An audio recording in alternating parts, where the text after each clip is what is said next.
LDBC. This is your boy, Coach Sheldon Harrison. You're live on the Coach Sheldon Harrison Combat Sports Show live. Okay, folks, I got tired of whining about the UFC rankings. I got sick of it.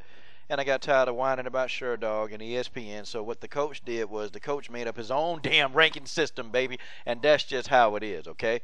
Damn all these other people. The coach's ranking system is where I'm going to go with. Now, listen, these rankings are my opinion, okay? It's my opinion.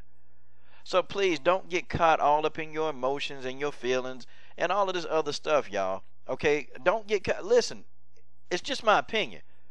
I mean, some of you dudes, man, y'all are pitiful. It's like y'all get upset and, oh man, when I see you on the street, I'm gonna whoop your ass. No, you're gonna get shot if you see me on the street trying to attack me. That's just what's gonna happen, okay? But don't get so far up in your emotions. Okay, guys, it's an opinion. Listen, if you don't like my rankings, then go make your own rankings and make a video. And then talk and explain to people why you have it ranked the way you rank. And that's just the way that is. Okay. Nobody's going to disagree with Amanda Nunez. That's the champion, okay? She earned the right to be there. In my opinion, I think Amanda Nunez's resume, she has the most solid resume on this entire list, okay? You know, she's been in a lot of wars, and her losses have come from true champions. I mean, she lost to Kat Zingano. She lost to Alexis Davis. And these are definitely, you know, these are veterans in the sport of mixed martial arts, okay? And, folks, that's just the way that is. Amanda Nunez, to me, is probably one of the most complete fighters in mixed martial arts. She's very well-rounded. This girl can do it all. She can strike. She can definitely submit. She can get you on the ground. I mean, Amanda Nunez she's a total package, in my opinion. But in my opinion, I think that if Amanda Nunez, if she defeats Valentina Shevchenko, then in this era, Amanda Nunez will be the best women's mixed martial artist in this era. That's just my opinion, okay? And hell, if she defeats Shevchenko again, and then she keep on winning all these, you know, defending this title, she probably might be the best women's bantamweight to ever live, if she can pull that off, okay? It's going to be a tough feat, though, but if she manages to do it, hey, ain't no argument for me. Amanda Nunez is an OG. The number one contender is Valentina Shevchenko. Now, no, I don't think anybody's going to argue with that, okay? She beat Juliana Pina in the number one contender bout, and she submitted Juliana Pina. Now, the knock on Valentina is that people think that she's just a striker. She's just a striker. Okay, but, you know, if you really go look at Valentina's stats, and I urge a lot of y'all to go look at the stats of Valentina Shevchenko. When you look at her her stats from all of her fights, Valentina is well-rounded.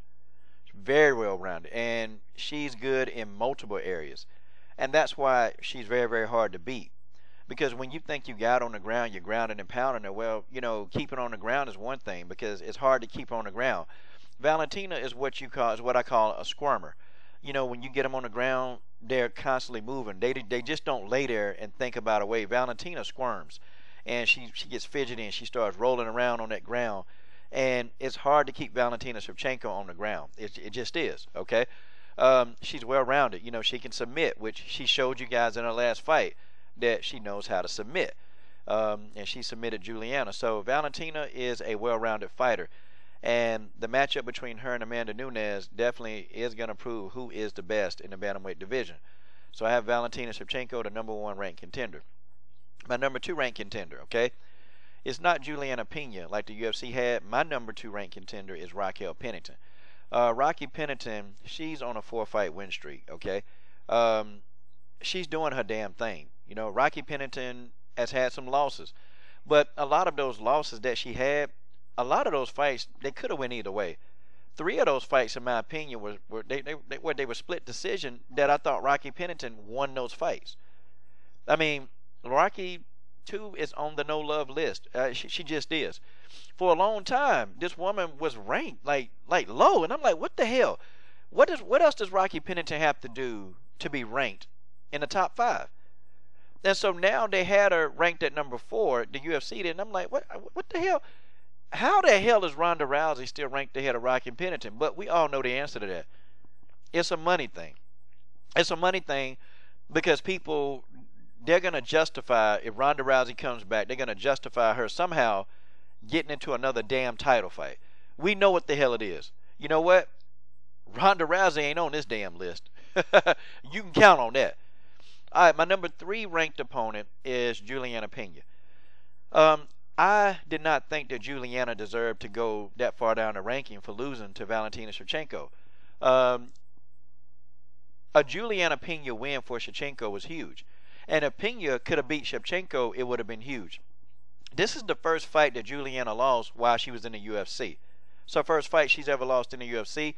And her resume is it's not the greatest. But her resume is not that weak. And she lost to a world-class opponent in Valentina. She lost to a damn world-class Muay Thai champion.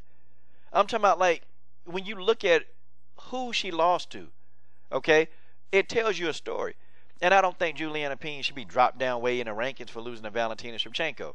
I don't think so. But now, what do I think needs to happen? I think Raquel Pennington and Juliana Pena, those two need to they need to face off. They need to have a matchup. First of all, the fight would be a very entertaining fight. Okay? And that, to me, I think is a 50-50 fight. I think Rocky is more tough and gritty, but Juliana knows how to bite down on her mouthpiece, okay? And I can't see this fight being a submission. I can't see any of them trying to submit the other one. This is going to be an in-your-face, in-your-chest fight. Rocky and Juliana, they need to fight for that number 1 contendership spot. They need to, okay? And so the winner needs to fight the winner of Nunez and Savchenko. That's just how it is, okay? Number 4, 5, and 6. I really thought about these three. Sara Mcmann, although, you know, she's on a 3-fight win streak. And these are against opponents that Sara Mcmann should have beat. Okay? But the opponents that she didn't beat were your Miesha Tates. She lost to Ronda Rousey. I mean, her credible losses have come from world-class opponents. And she also lost to what? She lost to Amanda Nunez. So, I mean, you know, her losses have come from those 3 quality opponents. So, based on her strength of resume, okay, based on her strength of her resume, I have her ranked at number 4. You know, and she should have beat Gina Manzani. That wasn't her fault. Sara Mcmann had no control over that. Her first opponent pulled out. So, what was Sara Mcmann supposed to do? So she went in there and she beat the hell out of Gina Manzani. Okay, that's just that's how this business goes sometime. Okay. Number 5, I have Alexis Davis. Alexis Davis is battle tested. I mean, this girl has been in so many wars in the octagon, and you know, even her face. You know, and I'm not making fun of her, but even her face is becoming disfigured a little bit because she's taking so much punishment. But Alexis Davis is a fighter that, man, this girl leaves it in that octagon. I'm talking about, this girl is one of my favorite fighters, okay? And I know I never mentioned her, but she's one of my, I like seeing her fight because Alexis Davis, she going to go in there. She going to put her heart on her fist, and it's just, Alexis is going to get it, okay? I like Alexis. And I like Alexis because when she lost to Sarah Kaufman, you know, she went back and avenged that loss. She also has a win over Amanda Nunez, okay? I mean, and, you know, now Amanda Nunez, I know that was in the past, but, man, now look at what Amanda Nunez has become. So Alexis Davis still can, you know, actually say, well, I've defeated Amanda Nunez before. And she has. She's also defeated the tough Liz Carmouche, Jessica Ai, and she's got a fight with Cindy Dandois. Now, if she can defeat Cindy Dandois, if she win, then I would say Alexis Davis would probably have to move up to number 4 in my opinion if Sara Mcmann loses and Alexis wins, okay? I don't think Sara Mcmann deserves like a title eliminator bout just yet. I think Sara Mcmann needs to beat another top opponent, a quality opponent. Not some replacement, none of that. I think she needs to beat somebody quality to get a title shot, and that's just my opinion, okay? Alexis Davis, she's had a long career, and you know, man, I hopefully eventually, you know, she don't take any more punishment, you know. She's fighting hard. She's still fighting hard. She's still going after people, and I like Alexis Davis for her grit, okay? Number 6, I have Cat Zingano. Now, everybody's going to say, yeah, but Cat's on a 2-fight losing streak. That's right, she is. But let's look at who she lost to. Her only 2 losses came from Juliana Pena and Ronda Rousey. And y'all remember when when Cat Zingano tried to do that flying knee? She tried to do like a Danielson wax on, wax off flying knee to get Ronda Rousey out of there. But she lost to Juliana Pina. She lost to, Ronda Rousey. Those are only 2 losses. And she lost to 2 quality opponents. That's why I still have Cat Zingano at number 6, okay? Her losses, yeah, she lost twice in a row, but look at who she's losing to. It's not like she's losing to the Uber driver. No, she's not. And 3 of her top wins were with Miesha Tate, Amanda Nunez, and Raquel Pennington. So, I mean, Cat Zingano, her resume is pretty good. She's got a decent resume. So I have her at number 6. Now, number 7 might be a controversial one for a lot of y'all, but I got Germaine de Randamie. The reason why I have Germaine de Randamie ranked right under Cat Zingano is for a couple of reasons. Number 1, okay, Holly Holm at the time had 2 losses, okay? Then Holly Holm had lost to Valentina Shevchenko, who that was, a quality opponent. And she lost to Miesha Tate, who was a world-class opponent. So Holly Holm, at the time, to me, was still relevant. Okay, even though she's 2 losses in, but, look at who she lost to, okay? Look at who she lost to. It's not like she lost to the cab driver down the street. She didn't lose to those people. And Germaine de Randamie defeated Holly Holm, okay? Also, too, she's on a 3-fight win streak. So, you have to take that into consideration. She beat Holly Holm. And, she won the women's 145-pound inaugural title. And she's a champion in that weight division. And so that's why I have Germaine ranked number 7. Number 8, Marion Renaud. Now, Marion Renaud, to me, should be ranked at number 8 right now because, I mean, folks, she beat Ashley Evans Smith. I don't care how many people want to slice it and dice it. That girl was robbed. That's one fight that I can truly say that this young lady was robbed. Like, she beat the hell out of Ashley Evans Smith from end post to end post. She whooped her ass. I'm talking about whooped her ass, beat her down, and it's just like she still can't get that decision. Like, what the hell? And that fight, in my opinion, should have been stopped. Also, too, the Bethe Correia fight, I had Marion Renaud winning that fight, okay? I had her winning it. That's just my opinion. And I know that you win fights by rounds. But you even look at the damn strikes. I mean, the striking, Marion Renaud had 75 strikes to Bethe Correia's 43. And you have to think, who the hell won that damn fight? But, I had Marion winning that fight. And if those 2 wins could have actually counted, then, in my opinion only, Marion Renaud is ranked number 8. And her resume is good. Her losses, we can take a look at who she's lost to. Holly Holm, which I knew that loss was a concrete loss. She lost that fight decisively. And then Julia Avila, that's when she was first starting out. You got to understand, too, Marion Renaud is doing everything she's doing. And she's only got, 6 years fight experience. I mean, she started fighting 6 years ago. She transitioned from track and field. She was a heptathlete. So, I mean, her resume is it's nice. It's a decent resume. And, I think that she was just a victim of her age. And if you think about this for a minute, how much longer do you think that they think that Marion Renaud got? It's just that the reason why she looks that good is because she takes care of herself. She eats right. She's a healthy eater. She exercises every day.